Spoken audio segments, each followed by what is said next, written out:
Hey there, and welcome back.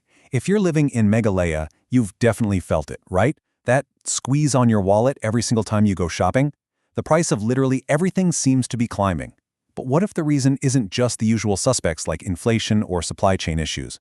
What if there's a secret cost being added to everything you buy? It's the big question on everyone's mind.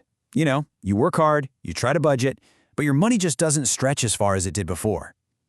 In this explainer, we're going to dig into one of the biggest but often invisible reasons why this is happening. It's time to uncover what's really going on behind the scenes. So first, let's just get real about this. This isn't just about abstract numbers or economics. It's about how these rising costs are hitting people day in and day out. And that's really the heart of the matter. We're talking about essentials. The food on your table, the materials you need to build a home, they're all becoming so much harder to afford. It's a huge weight, especially for ordinary families who are just trying to make ends meet. Okay, so what is this invisible force pushing up the prices? This is where our deep dive really begins. The source material we're looking at today points to something it calls the corruption tax. Let's figure out what that actually is. Now, according to the sources, this isn't some fringe idea. Political leaders have actually come out and pointed the finger directly at systemic corruption, saying that is a major reason for this whole cost of living crisis. The argument is that the graft happening inside the system is directly making you pay more. So, what is this corruption tax? Well, it's not an official tax from the government. Think of it as the total cost of all the shady payments, the bribes, the illegal fees paid to syndicates that gets quietly mixed into the final price of almost everything. You'll never see it on your receipt, but trust me, you're paying it. Now, I know that might sound a little abstract. How does a bribe paid on some random highway actually make the vegetables in your kitchen more expensive? Well, let's follow the money trail. So let's trace this step by step. It often kicks off with a truck driver, someone hauling produce, who gets forced to pay a bribe. Maybe it's at an official weighbridge, or maybe it's to an illegal group that controls a certain road. Now, that driver doesn't just eat the cost. No way. It's a business expense, so they pass it on to the wholesaler by charging more. The wholesaler then passes that higher cost to the local shopkeeper. And guess who's at the end of the line? Yep, you are. The shop has no choice but to raise the price for you. And this isn't just about your groceries. This exact same thing happens with pretty much everything.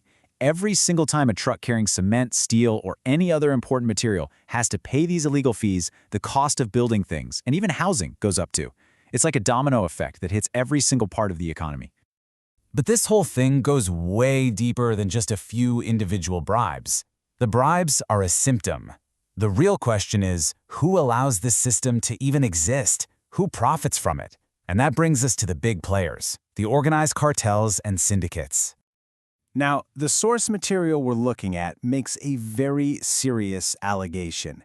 It claims that there's been a failure to really take apart the organized groups that control the supply chains and basically set the prices for essential goods. We're just reporting on the arguments that are laid out right there in the source.